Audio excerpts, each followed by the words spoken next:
Tayo po ay rito sa Mount Carmel High School, Maria Aurora, o ang MAXMA, Mount Carmel School of Maria Aurora, dito sa Barangay 2 sa Maria Aurora, Aurora Province, kung saan gaganapin ang maghapong Grand Alumni Homecoming.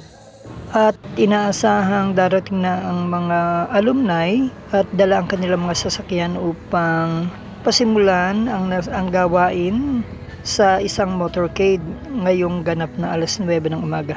Ngayon ay narito na ang ilan at patuloy ang preparasyon na ginagawa sa loob ng eskwelahan. Ang sasakyan na mangunguna kung saan merong sound system at tinutugtog ang Carmel Legacy song, at ito ay sasakyan ni Ginoong Randy Ormilla at isa rin nating kaibigan at ka-schoolmate, ka-alumni, graduate dito sa Mount Carmel High School Maria Aurora o MAXMA. Ang iba ay naghahanda ng kanilang susuoting damit na nasa kanilang sasakyan, habang ang iba ay nag-aantay ng kanilang mga kabatch na darating upang makasama sa motorcade na gagawin paikot ng Maria Aurora. Pagkatapos nito ay ang open house pagdating nila dito ng motorcade. Alas 10 ng umaga, pagkatapos naman alas 4 ng hapon ang Thanksgiving Mass. Sa gabi, alas 6 ay ang Alumni Night. Tinaasahang makakadalo ang marami sa isang pagsasama-sama, muling pagkikita-kita ng magkakabatch, magkakaibigan, magkaka-schoolmate, pang magkaroon ng kasayahan, party, kainan, at iba pa. Awitan o sayawan. Ang Grand Alumni Homecoming ngayong taon ay pinangungunahan ng Batch 96.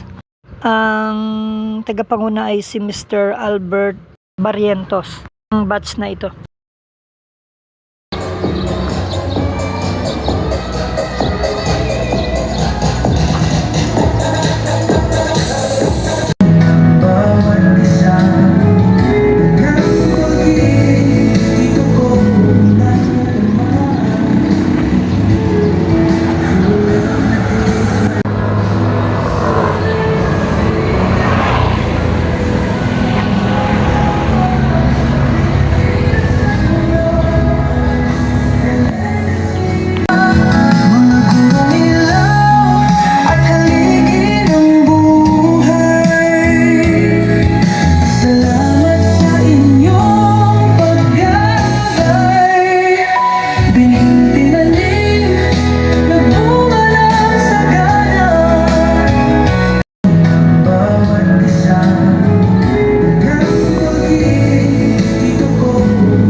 Sa NSK News ng NSK TV Channel, Narciso Co reporting.